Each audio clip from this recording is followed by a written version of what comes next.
নমস্কার, আমি ভীমা। তো আপনারা দেখছেন পুরুলিয়া কাড়া প্রেমিক ইউটিউব চ্যানেল। তাই এই চ্যানেল পৌঁছে গেছে বড়াবাজার থানার অন্তর্গত রাতড়া গ্রামে, যেটা আর কি 23শে ফাল্গুন যে লড়াইটা আছে আর কি হাই ভোল্টেজ। তো আপনাদেরকে আমি 2 নম্বর 3 নম্বর আর 4 নম্বর কাড়ার ভিডিও তুলে ধরবো আর কি। বাইরের যারা প্রতিদ্বন্দ্বী করতে এসেছে জনমানিকের কাড়াগুলা, সেই আমি 2 নম্বর 3 নম্বর 4 নম্বর কাড়াগুলা তুলে ধরবো আর কি। 2 নম্বরে প্রতিদ্বন্দ্বী করছে নতুনডি থেকে তপন মাঝির কাড়া 2 নম্বরে, প্রাইজ আছে 51,000 টাকা 2 নম্বর কাড়ার সাথে আর কি। তারপরে 3 নম্বরে, তারপরে 4 নম্বরে আবার প্রতিদ্বন্দ্বী করছে ভাদরী মাহাতো মানিকডি থেকে আগত।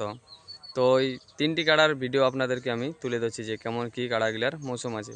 তো এই চ্যানেলে যিনারা নতুন হয়ে আছেন তাদের উদ্দেশ্যে বলছি, চ্যানেলটি সাবস্ক্রাইব করে রাখবেন। এরকম দৈনন্দিন নিত্য নতুন কাড়ার আপডেট দেওয়া থাকবে এই চ্যানেলের মাধ্যমে। তাই বেশি বড় আর ভিডিওটা করবো না, সরাসরি চলে যাব ওই 2 নম্বর 3 নম্বর আর 4 নম্বর আপনাদেরকে ওই কাড়ার ভিডিও আমি তুলে ধরছি। নমস্কার।